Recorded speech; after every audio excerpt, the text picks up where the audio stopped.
This is part 1 of the series Three-Dimensional Solids. In this series, I'll be discussing many aspects of three-dimensional solids, including identifying solids, classifying three-dimensional solids, finding the surface area and volume of solids, and we'll also look at some of the topics in spherical geometry. So without further delay, let's go ahead and start the lesson. What you see on the screen are 3 examples of the primary type of three-dimensional solid we're going to discuss. These collectively are called polyhedra. Each one is a polyhedron. This is specifically a prism. These two are pyramids. The definition of a polyhedron is a three-dimensional solid figure made up of polygons. As I stated before, polyhedra is the plural of a polyhedron, and all 3 of these figures are polyhedra. Each polygon that makes up the polyhedron is called a face. So this is a face, this is a face, this top piece is a face. Notice that in a prism, in this specific prism, these faces are rectangular, and in pyramids, the faces, at least the side faces, are triangles. The bottom face, you'll notice, is rectangular. This bottom face would be a triangle.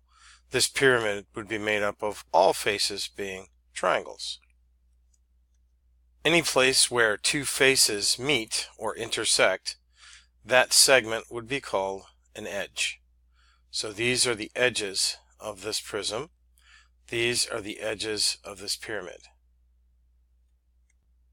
A point where 3 or more edges of a polyhedron intersect is called a vertex.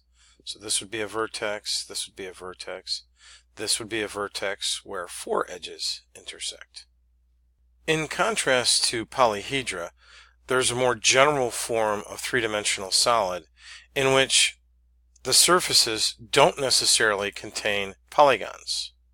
These solids are examples of three-dimensional solids that are not polyhedra because they do not contain surfaces that are polygons. This is a circle. This is simply a curved face as a surface, another curved face on a cone, and the entire surface is curved on a sphere. There are no straight edges anywhere in the sphere. Before moving on, I'd like to provide some very basic definitions of these three-dimensional solids so that we have a common language moving forward. To start with, a prism is a three-dimensional solid that has 2 congruent polygons as bases, and it has polygons as lateral faces. These side faces are called lateral faces.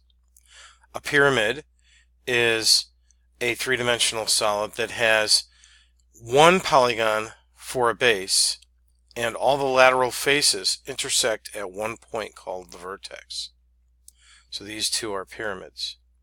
A cylinder, there's a much more detailed and technical definition, but it's not necessary here. A cylinder, consider a cylinder as a three-dimensional solid with 2 elliptical or circular bases and a curved surface that intersects those bases. And these curved surfaces can intersect the bases perpendicularly or, what we'll learn later, obliquely. So this could be tipped to the side.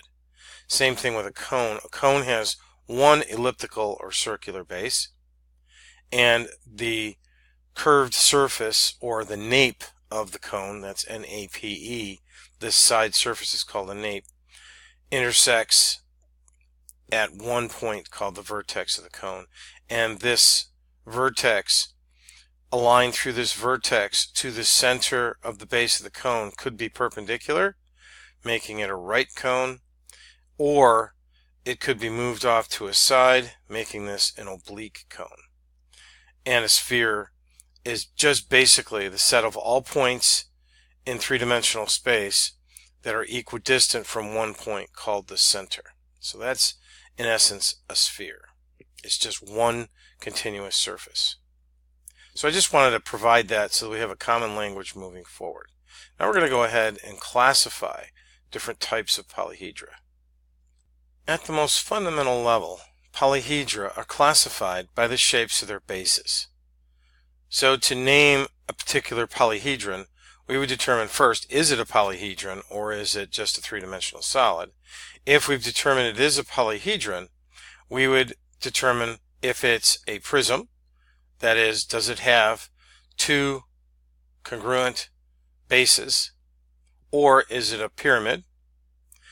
And once we've determined whether it's a prism or a pyramid, we would determine the shape of that base. In this case, this is a pentagon.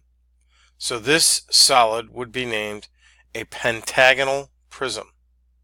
That's pentagonal prism, because the bases are pentagons. This polyhedron is a rectangular prism.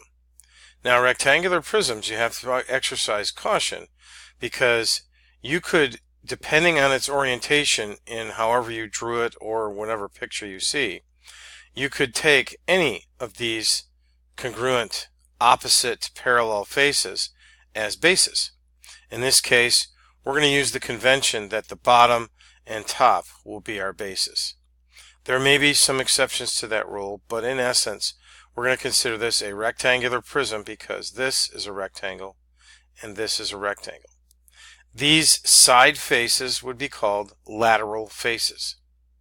These edges would be called lateral edges. These would be the bases. So in this prism, notice all the lateral faces of this pentagonal prism are rectangles. So this is easy to identify as a pentagonal prism because there are only two pentagons in this prism. So these are lateral faces, lateral edges, and these are the bases, which are pentagons. Over here, we have a different kind of three-dimensional solid. This would be called a composite solid. And just as this would be a composite solid, this would be a pentagonal prism with a pentagonal pyramid on top. So this would be a composite solid. This would be a composite solid made up of a hexagonal prism. Notice the base is a hexagon. And it has a square pyramid cut out of it. So this is, in essence, a hexagonal prism with a pyramidal shaped hole in the center of it.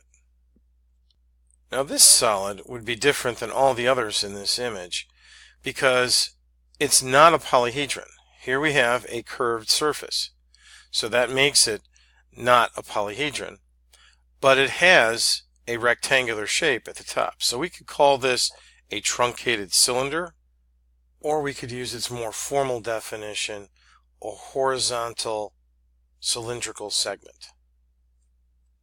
Now the discussion of this cylindrical segment leads us into a new topic called cross-sections.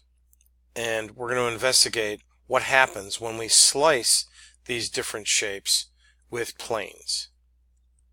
A cross-section is the intersection of a plane and a three-dimensional solid. Here we have the cross-section formed. Notice this shaded area inside here is the cross-section formed by a plane slicing a cylinder vertically, and that plane is parallel to the axis of the cylinder here. So you can see this cross-sectional slice is a rectangle. If we look here, when we have this pentagonal prism, we can take this plane and slice it, and we see that it is roughly pentagonal shaped slice. If we tilt this prism, we can change the shape of that slice. Over here, you can see that this shape is a triangle. If we take the plane and slice off a corner of that prism, you can see that the cross-section is this triangular shape inside here. So we could create many different shapes depending on how we slice these polyhedra. If we were to go ahead and slice a sphere, we can see that the cross-section is going to be a circle.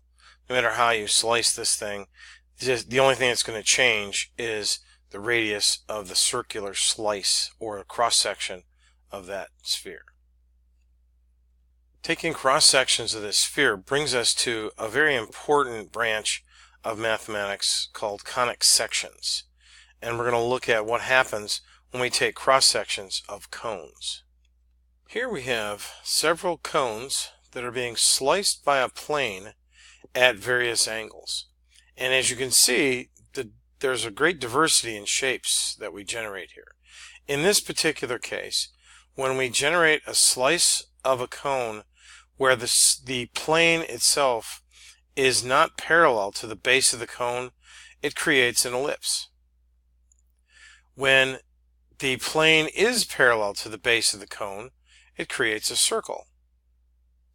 When we have the plane perpendicular to the base of the cone going through the apex of the cone, or this vertex up here of the cone, it creates a triangle. Here we have the plane is taken parallel to the side or nape of the cone. So this plane is actually parallel to this side of the cone, and that shape that's generated in here is called a parabola.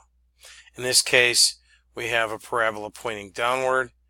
We could generate a parabola pointing upward if we're dealing with a cone that's pointed downward in this case. In this figure, we have a double-naped cone, and we're taking the cross-section that is not parallel to any of these sides of the cone or nape of the cone. And as you can see, hyperbola and parabola have a lot of similarities and some very interesting differences that are beyond the scope of what we're going to discuss here. Now this brings us to an interesting branch of study called solids of revolution. And in solids of revolution, we're going to talk about how we can actually create three-dimensional solids using various polygons. And this has direct applicability to calculus and beyond, and much higher levels of mathematics. So let's take a look at some dynamic software that's going to let us explore the generation of solids by revolving polygons about a particular axis. Now here I have a rectangle, and I'm going to revolve this rectangle about this line or this axis, and we're actually going to generate some three-dimensional solid. Before I do this, see if you can determine what solid would be formed if I revolved this rectangle about that line. And then you can pause the video and then pick it back up when you're ready. Alright, so assuming you've got your shape in mind, let's go ahead and revolve this thing about that axis. So as you can see, it's starting to form something that looks like a cylinder. And that's in fact what we've generated. We've generated a three-dimensional solid cylinder by revolving that rectangle about that angle, about a specific angle.